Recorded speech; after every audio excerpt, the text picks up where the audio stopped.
சோதி, மாமா மீனாவுக்கு போன் பண்ணி பேசிட்டியா இல்லையா? இப்ப கூட பேசுனேன், குளிக்க போறேன்னு சொன்னா. ஏ சோதி, பேசுடி. புது இடம்ல, உள்ள நம்மகிட்ட ஏதாவது சொல்லணும்னு நினைக்கும்ல. நான் போன் பண்ணப்ப செல்லு சுவிட்ச் ஆஃப்னு வந்தது. சரிங்க மாமா, நேரம் கிடைக்கும் போதெல்லாம் போன் பண்ணி பேசுறேன். பேசு பேசு. அத்தை, இந்தாங்க காஃபி. ஐயோ, என்ன நீ முதல்ல ஆம்பளை ஆளுங்களுக்கு கூட, அவங்களுக்கு 1000 சோலி இருக்கும்ல, போய் கூட போ.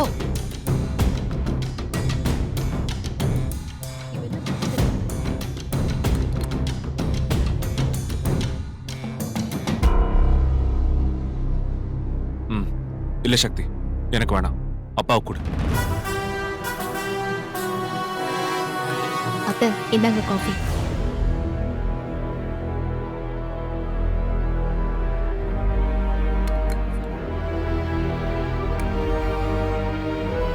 அப்பா, நான் கமிஷனர் கிட்ட லைசென்ஸ் விஷயமா போய் பேசிட்டு வரேன்.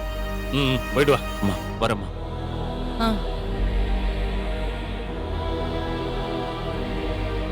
மீனா வேற ஏதாவது சொன்னாலமா?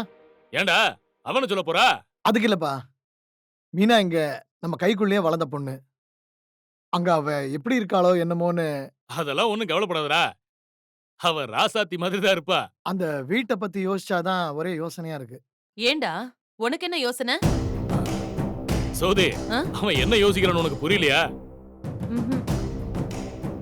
அவங்க வீட்டு பொண்ண மிரட்டி கிரட்டி கல்யாணம் பண்ணிருக்கும்ல, அத மனசுல வச்சுக்கிட்டு அவங்க ஏதாவது மீனா கிட்ட வம்பு இழுப்பாங்களோன்னு அவன் யோசிக்கிறான். என்னடா தின்னரசு, அதானே? அதுக்கும் வாய்ப்பு இருக்குல்லப்பா. மீனா சின்ன பொண்ணு, நம்ம வீடு மாதிரி நினைச்சு அவ அங்க இருந்தா அவங்க குத்தம் சொல்லலாம்ல. சொல்லிடுவாங்களா? அம்மா, நம்ம கிட்ட அதெல்லாம் வேலைக்கு ஆகாதுதான். ஆனா அவகிட்ட ஏதாவது பேசி சாட மடைய ஏதாவது சொல்லலாம்லப்பா. என்னப்பா சிரிக்கிறீங்க? ஏய், பாத்தி குடும்பம் அப்படி எல்லாம் பண்ணாதுடா. பண்ணலன்னா சந்தோஷம் தான்ப்பா. ஆனா அவங்க மனசுக்குள்ளேயும் பழி வாங்கணும்ன்ற நினைப்பு இருக்கும்ல. நினைப்புதான் பொழப்பு கெடுக்குமா? ஏண்டா, அப்படி ஒரு எண்ணம் இருந்திருந்தா மண்டபத்திலேயே அந்த கல்யாணம் பிடிக்கலன்னு ஒத்த வார்த்தையில சொல்லிட்டு தப்பிச்சோம் பொழைச்சோன்னு ஓடி இருக்கலாம்ல. நம்ம குடும்பத்தை வேணாம்னு சொல்லிட்டு எங்கப்பா தப்பிச்சு ஓடுறது? அப்ப இப்ப மட்டும் எப்படி மீனாவை குத்தம் சொல்லுவாங்க?